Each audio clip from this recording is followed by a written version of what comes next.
Hello, Ryan and Landon.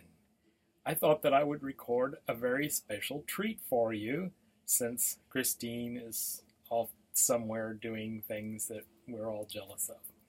Uh, I heard through the grapevine, a couple little birdies told me, Landon, that you are writing a book.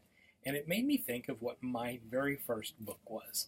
My very first book was written, I thought I was 9 years old. I was 10.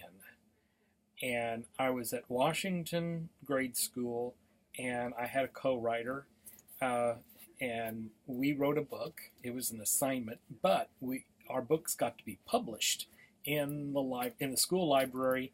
I'm wanting to say that it was also published in an education library in IU temporarily.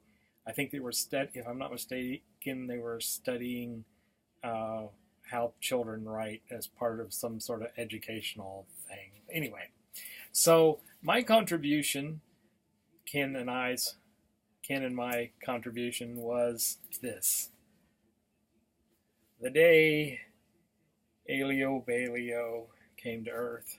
Now, I actually was responsible for the story. Kenny did the drawings. I have a much better cover artist now, but not too bad for someone who's 10 years old. There's Alieo Balieo. You can see him. He's coming to Earth. Not geographically correct. I don't know what continents those are, but green and blue. So obviously it's the Earth, and I have no idea what this red thing here is, but apparently it's a planet. I don't know. There seems to be a lot of meteors, though, around. So, who knows? It's space. Anyway, what can Alieo Balieo get into? If I'm not mistaken, we were only allowed 6 pages, of story. There had to be an illustration on each page, and this was a very crude story. But anyway, Ryan, you're going to enjoy this one. Make a movie of this if you want. I don't care. Kenny sure don't. Anyway, let's see what's inside here. Oh, that's just showing that people did check the thing out. Okay, and then we get right here to our very first page, professionally typed by the good secretaries at Washington Grade School, and it just says, "The day Alieo Balieo came to Earth," by Wayne B. and Kenneth Howell. And then illustrated by Wayne B. and Kenneth Howell. It's kind of like one of those directed by Wayne B. and Kenneth Howell, starring Wayne B. and Kenneth Howell. The production crew was limited. Anyway, and then down here, Washington School, 6th grade, February 1979. Yeah, that takes us back a ways, doesn't it now? Anyway, I thought it was earlier than that, but oh well. 79, that was a long, long old time ago. Anyway, so the very first page has, I'll read it and then show you the illustration. It might be easier. Again, in case you're wondering, the title, because it's on this page too, "The day Alieo Balieo came to Earth." And of course, in case you've forgotten, by Wayne B. and Kenneth Howell. And here we go with this very, very wonderful story. It's very gripping. Once Alieo Balieo came to Earth. We sort of figured that out from the title, didn't we? Okay. To steal the world's elements. Oh, yeah. I remember when we did this, we were studying elements in school. Anyway, first he went to the Washington Monument to steal the tip, which is 550 pounds of aluminum. That's a true story, by the way. Even back then, I was putting educational stuff in my books. So, yeah. So here we go. Here's a picture. Here's a picture of, well, there's the most of the Washington Monument, and then there's the little tip in Alieo Balileo's beam. Yes, Ryan, even back then, I was thinking about evil people with beam-related objects. I completely predate Doofenshmirtz and my own guy Vonderstein. So anyway, there he is. He is stealing the tip of the Washington Monument. Oh no, what more could he possibly be doing? But we got the next page. Next, he went to Fort Knox for gold. Oh my gosh! In addition to aluminum, now he has gold, and here we go. You can tell there's Aleo Bailey again. He kind of looks like a really gaudy fedora that you'd wear on your head. Anyway, there's that beam again, and they're stealing all of the gold bars from Fort Knox. Yeah, that was page 2. Riveting, isn't it? Yeah. Like I say, make a movie out of this, Ryan. And then, oh, page 3. Then to Paris for the Eiffel Tower, which is steel and iron. True story. So aluminum, gold, and now iron. So it's mostly iron. But there you go. Again, I didn't draw it. It's actually Ken Howell that drew the Eiffel Tower. That's him drawing the Eiffel Tower. Caught in that beam, that triangular, multi-powerful beam. And there he is again. You can always tell it's Alieo Balieo. I don't know what he looks like. That's just his little spacecraft. He's in there somewhere. But then we get to, oh, someone's going to stop him. Someone is bound to stop him. Here we go. Oh no, said Formo. Formo was my superhero. And you'll know he's a superhero because he's got a cape. He's stealing the Eiffel Tower. The computer says that he will strike at Hollywood, California to steal the silver from the film producing plant. Yeah, they actually use silver in the silver screen. Who would have thunk? Yeah, silver is used in making films. Lots of facts in this book. But anyway, again, here you can tell. I'm going to show you just part of it. I don't want you to see the gripping part just yet. But there we see Aleo Baleo, and there's the beam, and there is the film producing studio in Hollywood. I'm reading a book to Landon and Ryan. Mother come in wondering what I'm doing. So anyway, okay, so you saw the main part. This keeps wanting to close, but there you go. There is Aleo Baleo, and he is about to steal silver from this building here. That's apparently a film producing plant in Hollywood.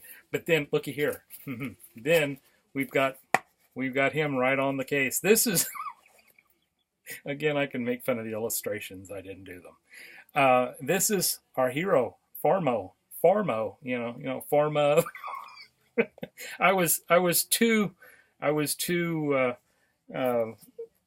inspired by the Super Friends.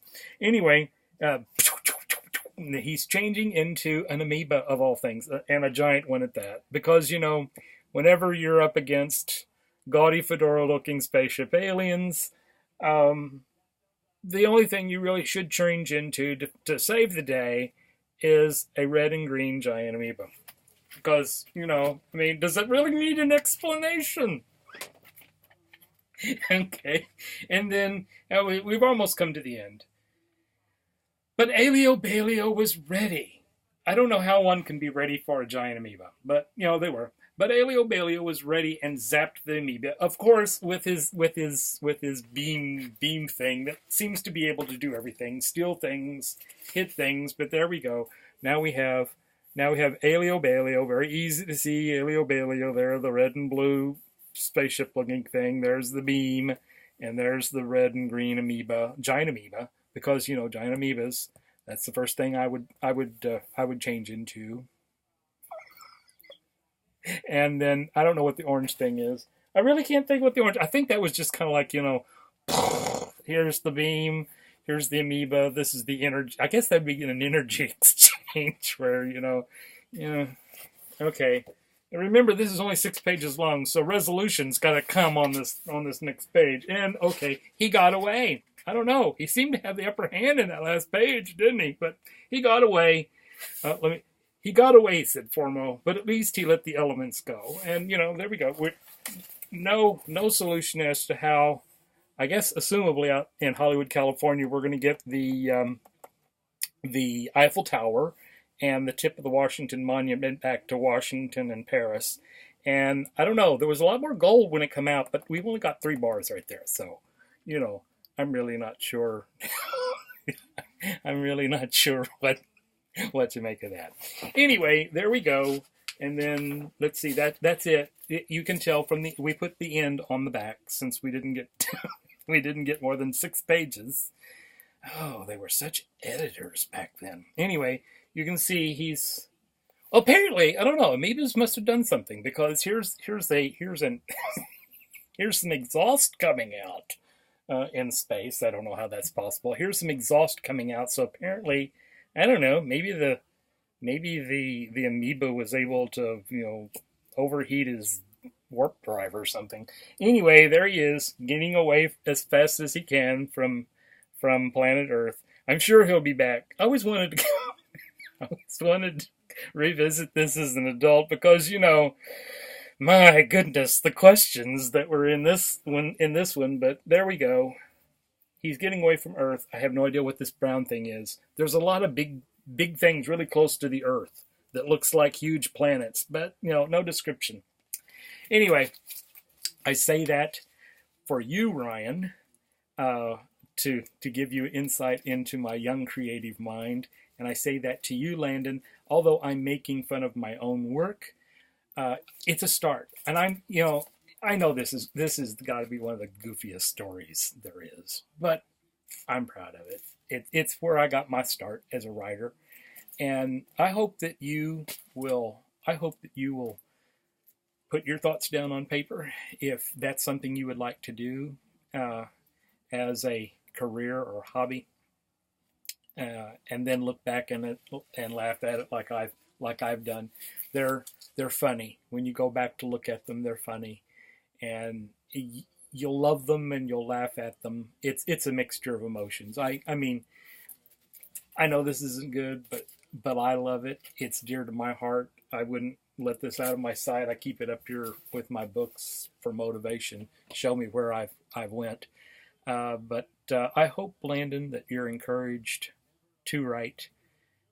Yours might be like that, and then the next one will be just a little bit better, and then you'll be writing some that are very, very mature if you continue with it. I'm very, very proud of you, by the way. All my kidding about my own book aside, I'm very proud of you to know that you are starting to write. It's a fun and rewarding hobby / career. And Ryan, I hope you found this entertaining too. You can see why I'm glad that I have a cover designer that can do just a little better than this. Hope you guys are having a good time. Bye bye.